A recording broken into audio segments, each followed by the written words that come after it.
64 জেলার মানুষকে আমি 3টে অপশনের কথা বলতে চাই। নম্বর 1, যদি আপনারা সন্ত্রাস, খুন, চাঁদা, নারী ধর্ষণ যদি চান, তাহলে আপনারা ভোট বিএনপিতে দিতে পারেন। আর নম্বর 2, যদি আপনারা অস্বাধীনভাবে চলতে চান, পাকিস্তান হতে চান, তাহলে আপনারা জামাতকে ভোট দিতে পারেন। আর নম্বর 3,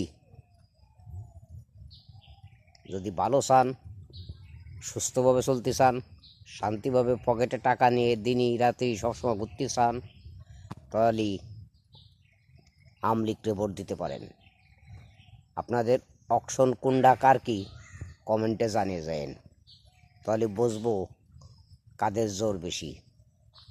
জয় বঙ্গবন্ধু, জয় জননেত্রী শেখ হাসিনার, জয় আমার বাংলাদেশের মানুষের 64 জেলার। খোদা হাফেজ।